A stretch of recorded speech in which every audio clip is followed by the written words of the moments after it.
Dimensional analysis, movie 4. These will be a little bit more complex of problems, and it will involve some calculations such as density and volume conversions using length.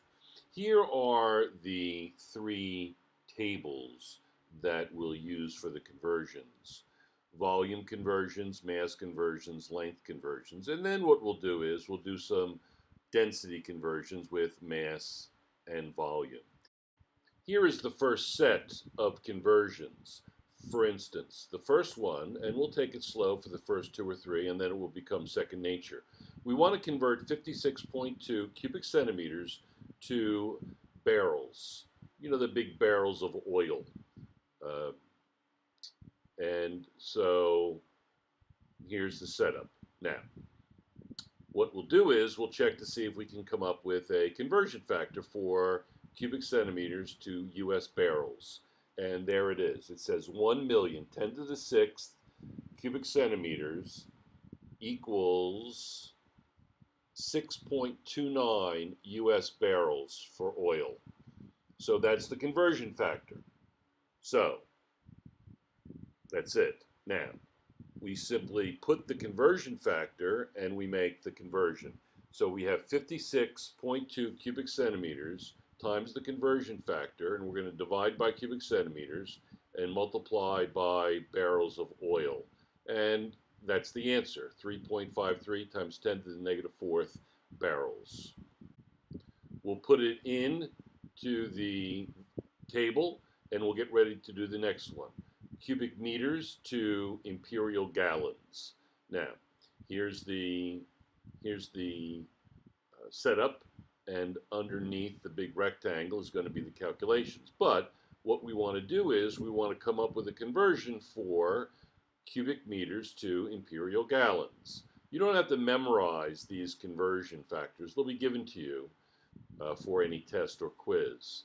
So you say, right, we want to convert cubic meters to imperial gallons. So 1 cubic meter is 220 imperial gallons.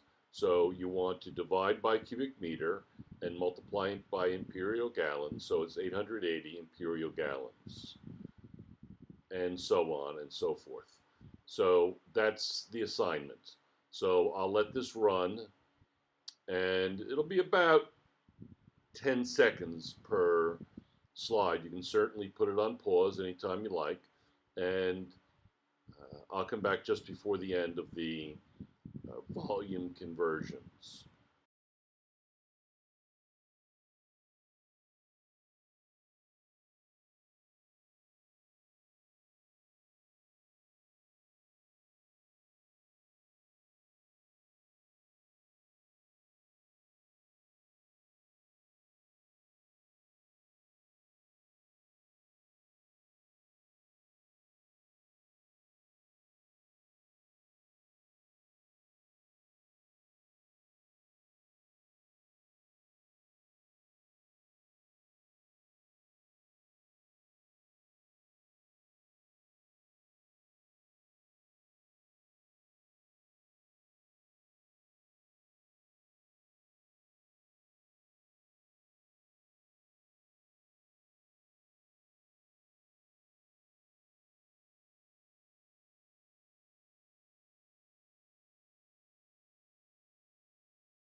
Okay, that concludes the first set nearly. There's one problem left or so, where I'm going to convert 8 US barrels of oil to cubic centimeters. So I need the conversion factor.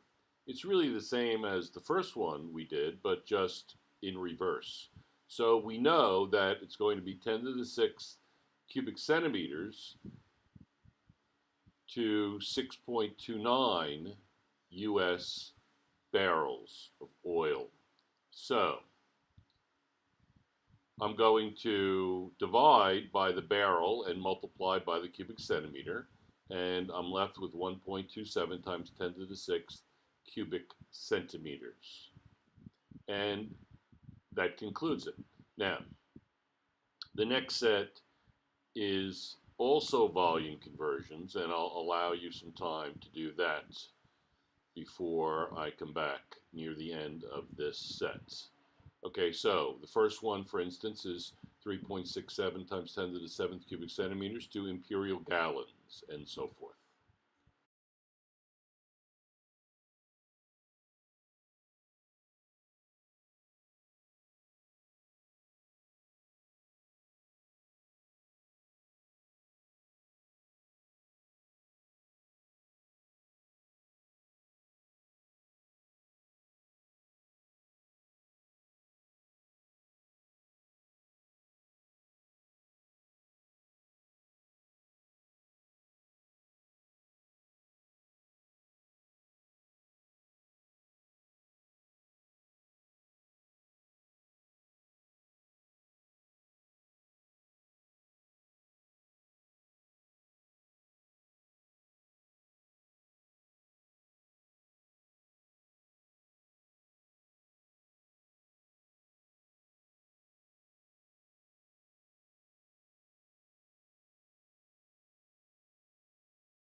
Now, for the next set, I'm going to start with 9.86 times 10 to the ninth cubic centimeters, and then I'm going to convert that to meters. And then I'll take that number, bring it over to cubic meters, and convert to US gallons, etc., all the way down to imperial gallons. So I'll start with that amount, and I'll run it through. So I know that there are 1,000 cubic centimeters, or sorry, 1 million cubic centimeters in 1 cubic meter.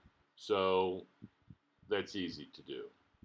So I simply divide by 1 million cubic centimeters and I get 1 cubic meter. And so I'll allow you to do that rather large set.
Now we'll do some mass conversions, which is essentially exactly the same as the conversions we just did, but instead of using volume, we're using mass. We have a metric ton, a short ton. If you are American, a short ton is just 2,000 pounds a ton, and so that's easy. Um, that's what a short ton is. It's just a regular ton. Metric ton is a little bit bigger. Now, so I want to find the conversion factor, and the conversion factor is going to be 1,000 grams equals 35 ounces. So that will be the conversion factor. So I divide by 1,000 grams and I multiply by 35 ounces. So that's going to be 2.42 times 10 to the fourth ounces. So you can see that it's very similar, but instead of using volumes, we're using masses. So I'll let you do some work.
Now we have length conversions. And you can see the first one is going to be 6.90 times 10 to the fifth meters. And I want to change that to miles. And you can see that 1 meter up above, I have the conversions right there above for your convenience. 1 meter is 0.000621 miles. So that's the conversion factor. Easy? Okay. We also know that it's 1609 meters in 1 mile, or 1.6 shortened to 1.6 kilometers per mile. So that's the conversion factor listed in the table. So just go with it. And so you're going to divide by meters and multiply by miles. So I'll let you convert all of the length problems.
Now we'll do some density calculations where we're going to convert grams to pounds and milliliters to cubic inches. So we have 13.6 grams per milliliter, and we're going to convert that to pounds per cubic inch. So we look at the chart and we see grams per pounds. That's going to be 1,000 grams and 2.2 pounds. And then I will not tell you what the volume measurement is. I want you to do that yourself. And you can see right here, you can see that I'm going from grams to pounds, and then I'm going from milliliters to liters, and then liters to cubic inches. Okay, and then it's 0.49 pounds per cubic inch. Let's do another one quickly. So we have kilograms per cubic meter to pounds per cubic inch. And so it goes. That's actually the density of nuclear material, 2.3 times 10 to the 17th. So I'm going to uncover, and before I do that, I'm going to look and see what my conversion factors are, and then I will plug them in, and I'm going to convert from kilograms to pounds. 1 kilogram is 2.2 pounds, and cubic meters to cubic inches.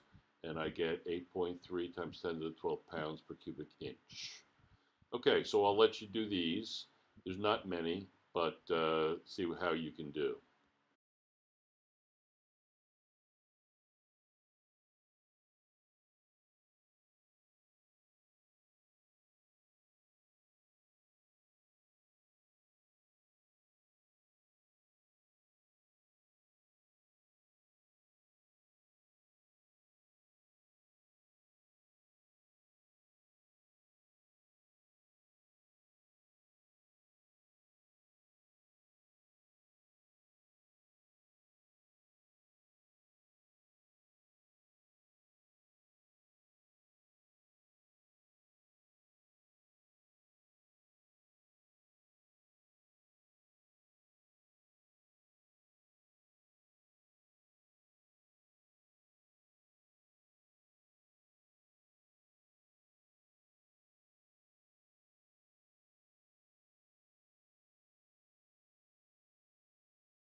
Now, this particular set of problems is actually very simple. It's just actually kind of an interest thing. Um, I'm going to find the volume of Earth given some basic measurements, like the density and the mass. And then I'm going to find the radius of the Earth. Okay. And then I'm going to say, right, if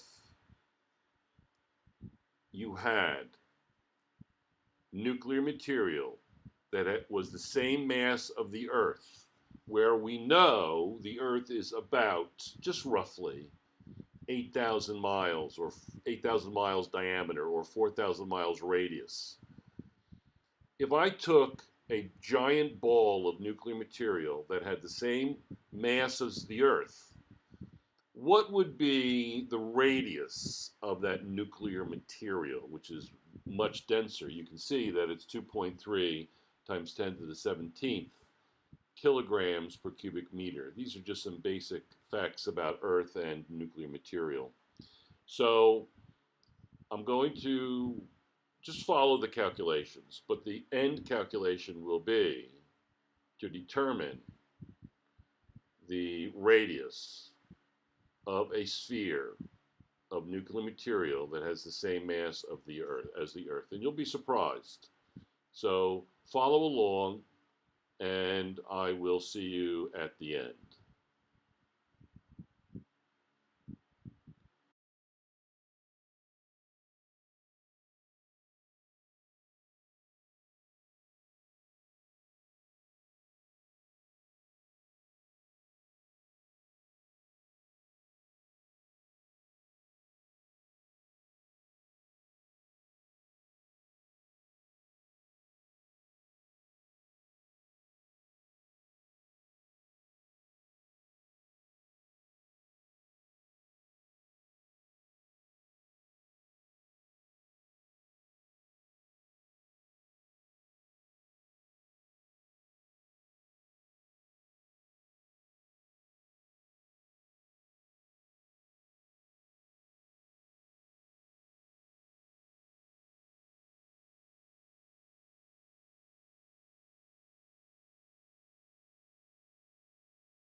So this is the last bit that we're going to do.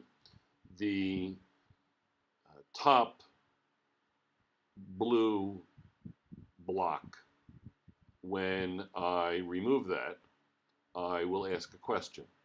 And the question will be consistent to what we discussed. What is the radius of a mass of pure nuclear material whose mass is equal to that of the Earth? So now what we're going to do is we're going to find the volume. We know the mass of the Earth. We know the density of nuclear material. So we're going to find that volume. And then we're going to find the radius, because it's going to be approximately a sphere. The volume of a sphere is 4/3 pi r cubed. So that's going to be the volume. I'm going to calculate that. Put it in the calculator. 5.972 times 10 to the 24th divided by 2.3 times 10 to the 17th is going to equal 2.6 times 10 to the 7th cubic meters. Carry that over to the next slide. And then I want to put down the equation for volume of a sphere. We know the Earth isn't particularly perfectly spherical, but when the numbers get very large, like the mass of the Earth, etc., and the large volume, it approximates a sphere pretty closely. And so I'm going to solve for the radius, taking the cube root of the right side, and I will get that expression, put it into a calculator, crunch it out. I know it's becoming very dramatic. All right, very dramatic. And here we go. There's the expression. Take the cube roots. You will be surprised. Now you're comparing 4,000 miles with 184 meters. That's how that would be the radius of the sphere of that mass of nuclear material. Pretty impressive, actually. So that's what the last